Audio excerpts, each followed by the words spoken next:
Благодарам, председателке. Гледам дека во континуитет во работата на оваа анкетна комисија се појавуваат спротивставени мислења помеѓу пратениците од опозицијата од власта, што воопшто се случило на оваа клиника. Па затоа ќе почнам моето обраќање со цитирање на она што го кажа новата директорка, актуелната директорка Виолета Клисарова во нејзиното сведочење во делот од 01 страна 4, каде што вели откако е поставена за директор на 2 ноември 2022 година, и вели она што можеме да го направиме, што сметав дека е моја задача и одговорност во овој поглед е сите надлежни институции кои што ги споменавте и вие во однос на државата, значи тука би било нашето ресорно Министерство за здравство, владата на нашата држава и секако Фондот за здравствено осигурување, сметам дека се клучните институции кои што ја креираат нашата здравствена политика, чиј дел е секако и политиката за клиниката за радиотерапија и онкологија.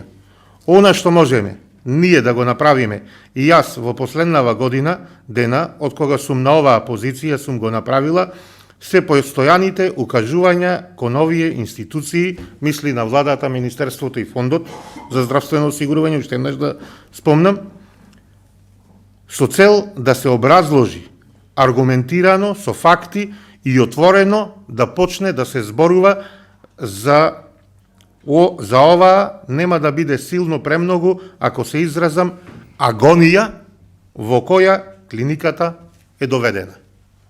Ова е диагнозата која ја поставува доктор Клисарова за состојбите на клиниката на која е директор, односно на клиниката за онкологија.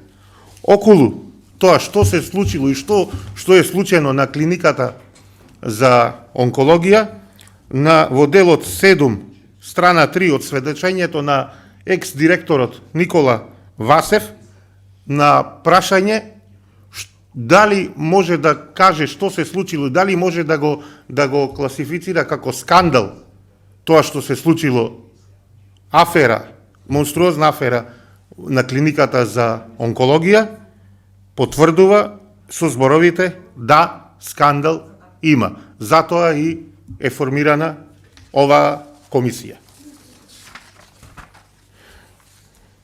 Штом состојбата на клиниката е во агонија, штом има скандал, а тоа ни го потврдиле оние најповиканите, најмеродавните што се таму, што работат и што ја водели и ја водат оваа клиника, тогаш нормално е ние како анкетна комисија која е формирана да утврди дали постои политичка одговорност тука, нормално е да побараме одговорност за тоа кој дозволил да дојде до ваква ситуација, да има скандал или клиниката да е во агонија.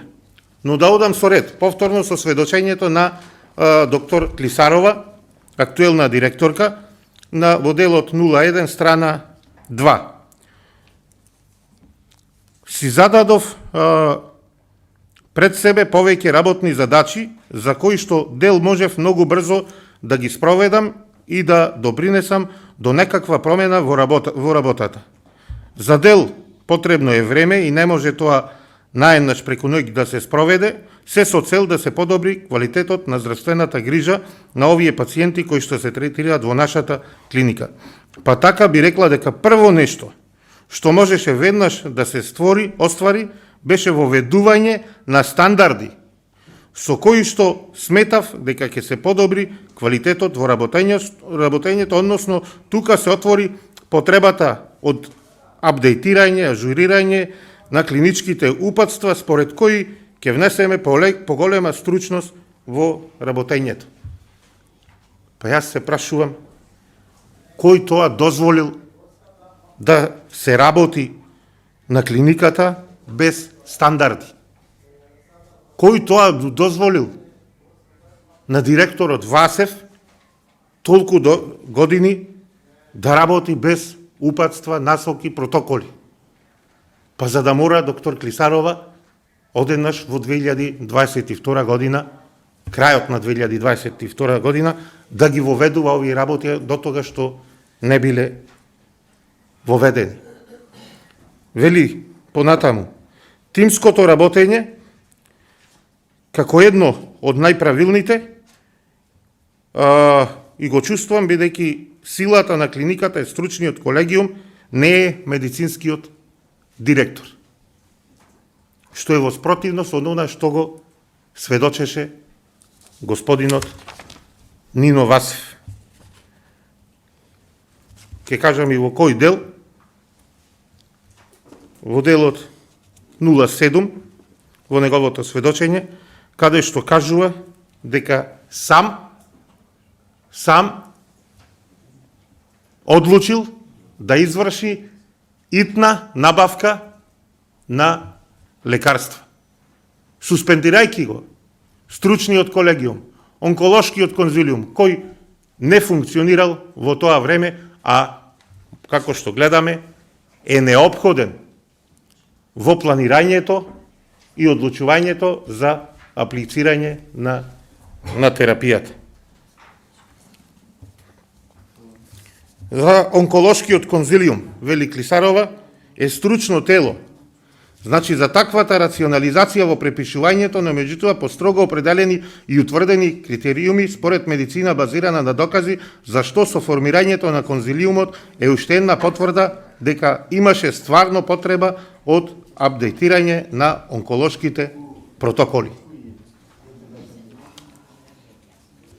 Мора да признаеме дека понекогаш ние сме доведени во ситуација да го нарушиме основното право на секој здравствен осигуреник за навремено и благовремено пружање на здравствена грижа, што се коси со законот и со уставот за право на здравствена заштита на секој граѓанин на Република Македонија по член 39 од уставот. И сето е ова на сведочење на актуелната директорка Клисарова. Ова го кажувам бидејќи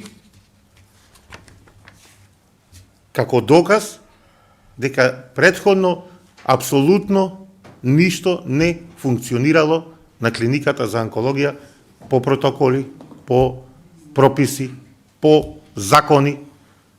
Апсолутно, ќе употребам многу споменуваната тука реченица од пратениците од опозицијата, биле суспендирани сите механизми на контрола на клиниката. А контрола на клиниката, кога веќе треба да одредуваме политичка одговорност, се знае кој врши.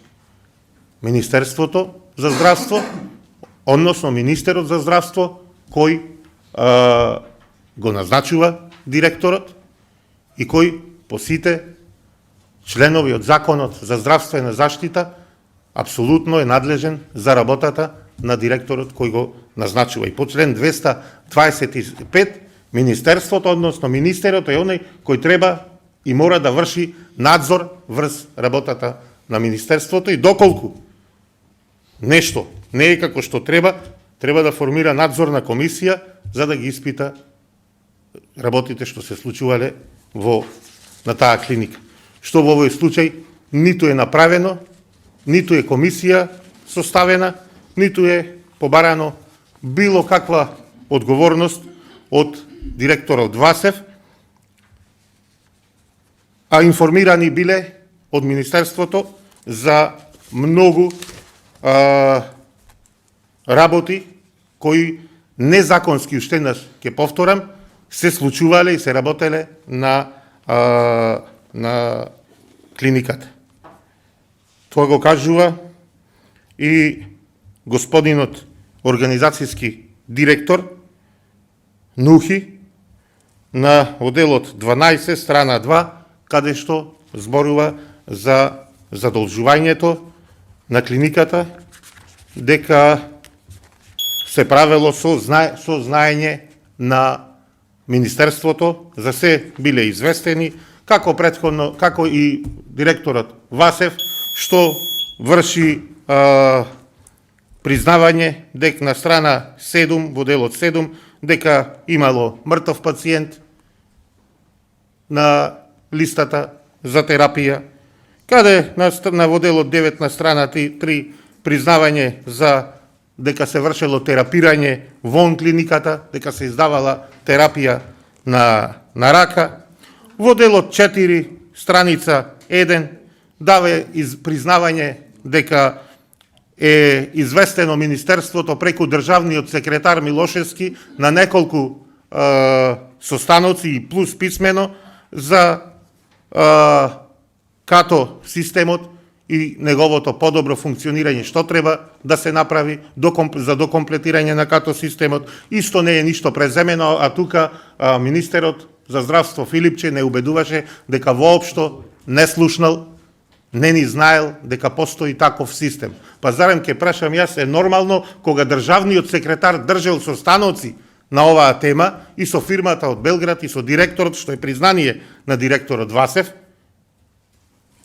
дали е нормално министерот да не знаел?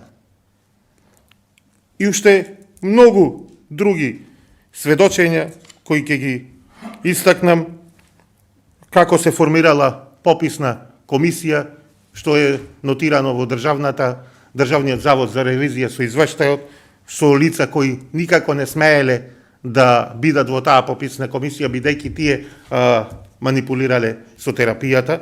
Кажано е кадијат е тужи, кадијат е суди, тоа го кажа државниот ревизор.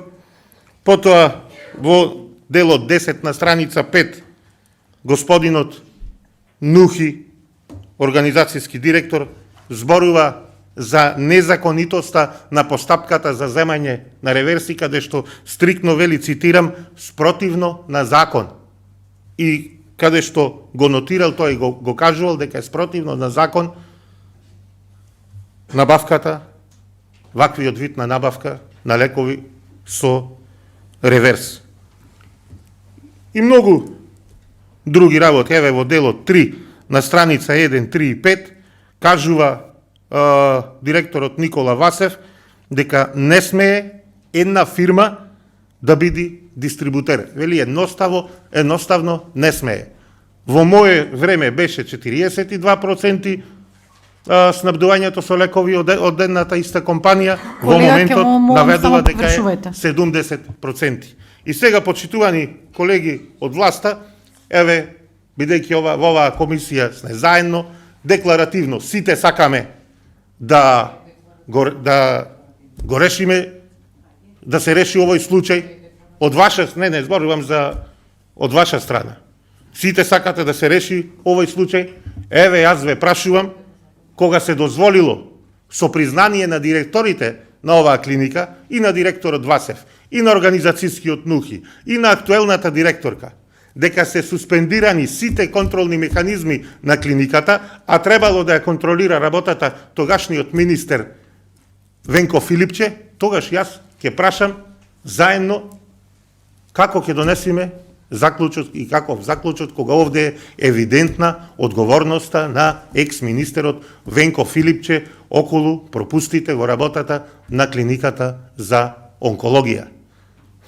И да не се правиме и понатаму и народот да го правиме будала, да спомнуваме дека скривини се пајаци, кабли и слични такви глупости, еднаш да покажеме овде како пратеници дека сме во интерес на граѓаните, во интерес на државата, бидејќи граѓаните будно ја наблюдуваат работата на оваа комисија и очекуваат да не заврши како секоја комисија да се заташка овој случај, туку очекуваат од нас заклучоци.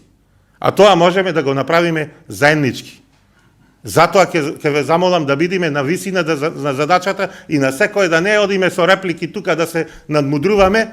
Вака било, така било, и порано било, и покасно било, и не знам кога било. Ви кажувам изјави на директорите, оние најповиканите за сите пропусти и противзаконски работења, цитирани, а не кажани од Петар Истерски, туку цитирани што кажале одговорните. А одговорност овде по закон, значи, по закон, има врз работата, контролата на работата на клиниката единствено министерот. И тој нормално е дека мора да сноси политичка одговорност. Не може тука да поминиме сега со медицинска сестра, стражар, техничар или не знам, чувар и слично. Би било апсолутно несериозно, бидејќи се работи за огромен скандал во кој има обвинувања дека животот го загубиле многу пациенти на оваа клиника. Има обвинување дека се давало физиолошки раствор наместо медицинска биолошка терапија. Затоа уште еднаш ќе ве замолам, еве заеднички, согледувајќи ги сите овие тврдења што ги кажав, заеднички еве сите да кажеме, да заземиме став околу политичката одговорност, која несомнено е кај екс-министерот Венко Филипче, бидејќи во негово време се случувале сите овие аномалии за кои уште еднаш ќе кажам, ги цитирав што изјавиле најповиканите, односно директорите. Благодарам.